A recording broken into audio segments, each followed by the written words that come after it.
I don't like anything about you, Mother. We want to live with our family alone, so get out. I was dumbfounded by these words suddenly hurled at me by my eldest son's wife. The same words that were said when I had to leave my parents' home alone. Now the anger surged in me at the thought of being driven out of this home as well. Well, I'll leave then, I declared and gathered my belongings to move out. That was the last straw. I swear I'll never forgive my oldest son's wife. It was time to put my plan into action. As a result, my daughter-in-law, my name is Sandra Clark, and I am turning 61 this year.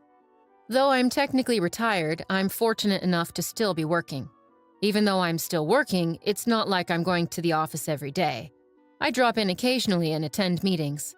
But nowadays, many meetings are held remotely, and I'm working from home most of the time. My oldest son seems to have the wrong idea that I'm not working anymore. I became a widow in my 40s.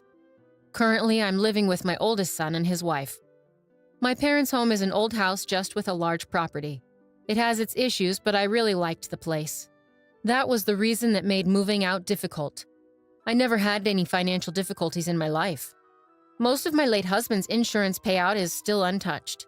It's a lifestyle where there is no need to worry about my twilight years. Even though it seems like I'm leading a carefree life, I do have some worries. It's my oldest son's wife. Jessica, my son's wife, has a strong-willed personality and often clashes with me. This isn't something that just started recently. It started when she came to announce, "We're getting married." I can't forget the outfit she wore when she first came to introduce herself. She showed up in a tracksuit that she might have worn in high school. She said she wanted me to see her without any pretense, but I think it's an unthinkable act from a common-sense perspective. It might be too much to call it sophistry, but anyway, she's very argumentative. And on top of that, she's very articulate, which makes things difficult. I wondered why my oldest son chose her as his marriage partner. I found out later that Jessica was the one who approached my son. She may be outrageous, but she is beautiful. I think my naive and somewhat sheltered son was smitten by her. Even after they decided to get married, it was always the same story with her. If you put it kindly, she's not pretentious. If you put it harshly, she seems to lack common sense in her behavior. I really wanted to oppose their marriage, but I told myself that it's the marriage my son wished for and kept my patience. The result is what's happening now. My son didn't want to leave me alone in our family home, so he insisted we live together after the wedding. I had initially thought that Jessica would oppose, but it turned out that Jessica was also in favor of living together. The reason became clear shortly after we started living together. Jessica, however, never did the house chores and left everything to me. Cleaning, laundry, meal preparation, she left everything up to me. What's more, she was a full-time housewife. She quit the company she had been working for at the time of the marriage. Even though I don't have to go to work every day, I work remotely, so I have less free time than her. When I'm facing the computer for my job, Jessica would make comments belittling me, saying, "I'm just playing around." I used to brush it off with a laugh as it was too troublesome to argue every time. But it certainly irked me when it kept happening. "Jessica, you seem to have quite a bit of spare time. Could you help with the cleaning?" I tried asking this to Jessica, who was idly watching a TV drama. Jessica made a deeply disgusted face. She sighed exaggeratedly and said to me, "The reason I don't do housework is for your sake, Mother. Why don't you understand? It's sad that you can't appreciate my thoughtfulness." She brandished her unique theory and blamed me. According to Jessica, if she does the housework, it would deprive me of my only job. She says that if that happens, seniors become sedentary, which is unhealthy, and there's also a concern about dementia due to lack of stimulation. In other words, Jessica apparently lets me do the housework. Her ridiculous logic almost gave me a headache. "I agreed to live together to make sure you don't slack off, Mother." I was speechless and dumbfounded when she said that with a half smile. I really regret starting to live together. I regret every day that I could have avoided seeing things I didn't want to see if I had stayed separate. Doing housework while being watched by Jessica every day is nothing but agony. Reaching my limit, I decided to talk to my eldest son. It wasn't to complain about Jessica. I decided to move to an apartment where I could live alone. The house we're currently living in is old and has many level differences.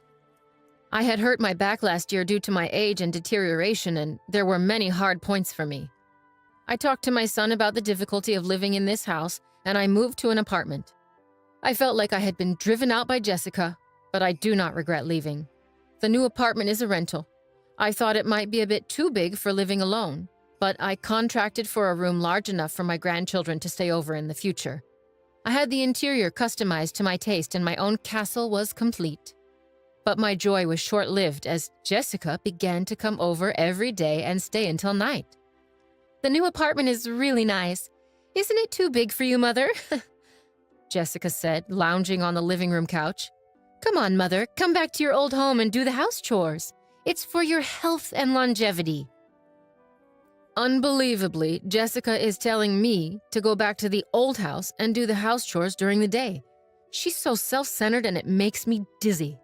"I've already moved out of the house. You need to step up as the wife. I take care of all the house chores here and my annual checkups are always good. Jessica, there's nothing for you to worry about." Jessica turned her head away, snubbing my words. She intended to pretend she didn't hear them. She always ignored anything inconvenient. That was her usual strategy. Even after that, Jessica came over to my apartment every day. Just the other day, she said, "It's too much hassle to go back," and ended up staying the night. My parents' home and this apartment are about a 15-minute walk apart. It was my eldest son who suggested I live near my parents' home because he was worried. His concern made me a little sad to leave the house. One day, when I had been out on a rare business-related outing, I returned in the evening to a surprise. To my disbelief, Jessica had let herself into my apartment. It seemed she had used the spare key I had given to my son without telling her. Welcome back," she said, lying on the floor in front of the TV, not even bothering to get up. "Jessica, that spare key is meant to be used in emergencies, not for you to let yourself in when I'm not home." I felt uncomfortable knowing that she'd been in my apartment while I was away. I replied, and for the first time I sternly told her so. She seemed taken aback, since she was used to my normally quick-to-forget anger. She shot me an annoyed look, but I stared right back. "You really are a stingy mother-in-law. I can't stand that about you." Jessica began yelling at me. "I can't stand anything about you, even this apartment. We're a family, so you should leave." With that, she tried to usher me out the front door. It seemed she couldn't stand the thought of me living in this apartment. She was upset that they were living in the old house while I was here, saying it was unfair. "The rent for this place is being paid by James, isn't it? It wouldn't be strange for us, his family, to live here. That's what living beyond your means means." It seemed Jessica thought my son was paying the rent for the apartment. That explained why she was always showing up here. In her mind, the apartment should have been a place for her family to live. "All right, I will leave," I retorted, staring her down. I agreed to move my belongings out within 3 days. Jessica seemed skeptical, demanding I call a moving company in front of her. I immediately called a moving service from my smartphone and scheduled them to come in 2 days. As she left, satisfied, I watched her retreating figure and started formulating a plan. I moved out as promised. My new home was an apartment specifically for seniors. I decided to try it out for 2 weeks. I handed over the keys and lease documents to Jessica, asking for a change in the contract through the real estate agent to the landlord. As I've known the landlord for a long time, they were flexible and accommodating, which was a relief. My eldest son was furious with Jessica for kicking me out. He seems to be contemplating divorce, but Jessica doesn't seem to care. On the contrary, she appears to have started living alone in my apartment, declaring, "Well, then let's live separately." I can only marvel at how brazen she is. However, in 5 days, Jessica will come to know the truth. While I was working remotely, my phone began ringing repeatedly. The caller was Jessica. I had been anticipating this, so I had a recorder ready to record the conversation. I pressed the record button on the recorder and then answered the call. "Excuse me, Mother. What's the deal with the rent for this apartment? Why do I have to pay it? This isn't right." As soon as I picked up the phone, Jessica started ranting. I could tell that she was flustered. "Oh, but Jessica, aren't you the current leaseholder?" It's only right that you should pay. Is there a problem? I deliberately spoke in a calm and leisurely tone to irritate Jessica. The flustered Jessica seemed to become even more agitated. But didn't James used to pay the rent here? We're not even divorced yet, so shouldn't James pay it? When Jessica told my eldest son about the rent issue, he told her that I knew the truth and that she should call me. In reality, there was never a time when my eldest son paid the rent. In fact, I had been financially assisting him. After retiring from my job, I stayed on at the company as a consultant. In addition to that, I have been working as an advisor in the industry, providing advice when requested and earning a decent salary. With my proven track record, I earned far more than my eldest son. I had been secretly helping my son as he was struggling due to Jessica's extravagant spending habits. So, it's a misunderstanding on your part, Jessica. Originally, I was the one paying the rent for that place. I didn't make James pay a dime. Jessica, who had been hoping to enjoy living separately in the new apartment, seemed shocked and taken aback. Jessica only said what she wanted to say before hanging up the phone. I immediately contacted my eldest son and let him listen to the recorded conversation. I've been putting up with it for a while too, but I'm at my limit. You feel the same, right? I'm aware that my son is worn out from repaying the debts that Jessica has accumulated. No matter how grown up my son may be, as a parent, I can't help but lend a hand. Even if people say I'm too soft, I believe it's natural as a parent. My son replied in a small voice, I'll divorce her. I'm tired too. Well, follow my instructions then. I told my son my plan and gave him instructions. I first asked him to take paid leave for about 3 days from today. I directed him to discreetly move out his important belongings without letting Jessica know. We don't want her noticing any large trucks, as she might be hanging around nearby. I had told him to gradually move things out during the night. The location where the important belongings were moved was somewhere Jessica was unaware of. It was a single-family home that I had searched for as a final dwelling. In this way, the plan progressed secretly. Then 3 days later, there was another call from Jessica. She was much more flustered than the other day. What? What are you so flustered about? Just like the other day, I dealt with her in a deliberately relaxed tone. Jessica was overly anxious, almost in a state of panic. Mother, our house is up for sale and I got a call from my parents saying that my belongings have arrived at their house. What does that mean? Apparently, my eldest son had moved according to my instructions. He had sent Jessica's belongings to her parents' house and put up the house she lived in for sale, leaving it empty. The landlord told me that if I can't pay the rent, I should leave.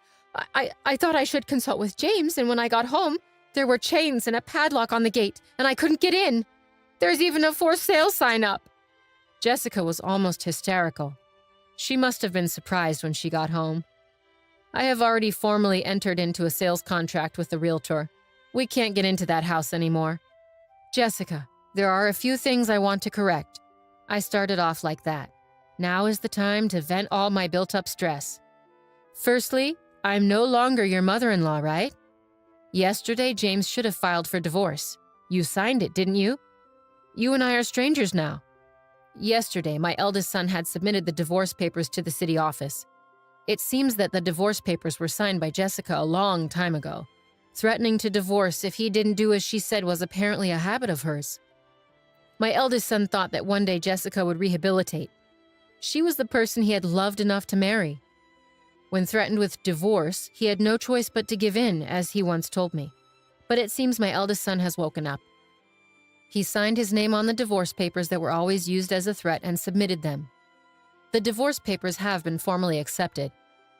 You always said to James that you could divorce any time. Aren't you satisfied now that things have gone your way, Jessica? On the other side of the phone, I sensed Jessica holding her breath. She wanted to retort, but couldn't find the words. She must be feeling frustrated. Besides, I'm worried about you. After divorce, you can't continue to live in that apartment without working, can you? And moving costs money too. It's tough. How did you even manage to pay this amount? I can't believe it. Jessica didn't hide her anger anymore. She yelled at me and continued to curse me. She said she married my son because my late husband left an inheritance. However, I manage all of the inheritance and she cannot move a penny of it. She screamed that nothing was going well despite marrying for the sake of repaying debts. Of course, I let my son listen to this conversation as well. If it came to a divorce settlement, the recording is what I was planning to submit as evidence. I thought it was the end, so I patiently waited for Jessica to finish her tantrum. I think she ranted for about 15 minutes with ease. "I'm sorry, I've been disowned by my family. I have nowhere to return. Please help me." In the end, she started begging me for help, crying. She had caused her parents much trouble due to her spending and borrowing habits, and they disowned her, she said. Come to think of it, I remember feeling something off at the wedding. It clicked for me. That was what felt odd. Jessica with nowhere to go, nowhere to return. I felt a bit sorry for her, but I decided to view it as a consequence of her actions. Apologizing now won't do much. We're strangers now. There's nothing more to discuss. Good luck with your life from here on. I ended the call with Jessica after saying that. I felt a sense of relief. After our call, Jessica apparently caused a ruckus at my eldest son's workplace. My son told me the situation escalated to the point of calling the police when he got home from work. Jessica, who had been squatting at the apartment without paying rent, had her keys changed by the landlord while she was out. Apparently, she can't even get into her apartment now. She probably tried to reach out to me or my son, but we had canceled our cell phones and switched to new ones. We changed our numbers, too. I can only imagine the despair she felt upon finding she can't get through, no matter how many times she tries. We didn't tell her our new address either, so she can't contact us. After causing a scene at my son's company, she was issued a restraining order. With no other options, she seemed to have turned to her disowned family. When she returned home, she was met with a shocking scene. The luggage I had sent to her family home was left out in the rain in the backyard. She reportedly wasn't even allowed to step foot inside the house. The rent she had not paid for the apartment had been billed to her parents, probably adding fuel to their anger. I heard rumors that she is currently staying in an apartment rented by an organization that supports homeless people. Without the ability to spend as before, she seemed stressed. When I passed her on the street, I was stunned at how much her hair had turned white and how dry her skin looked. She had changed so much, I hardly recognized her at first. It made me realize just how much a change in living conditions can affect a person. I started a new life in the house I purchased with my late husband's inheritance. I bought a duplex so my son could remarry anytime he wanted. For now, my son joins me for dinner, but otherwise he takes care of his own things. I've come to think that this is just the right amount of distance. The money from the sale of my parents' home is saved for future needs. I plan to use it for my son and his future wife when they marry. Of course, I also need to keep some for any future grandchildren. I'm thinking of setting up the English garden I've always wanted in my new home. On days when I don't work, I go out into the garden and take care of the young trees and herbs. This new life filled with hope has become my daily routine.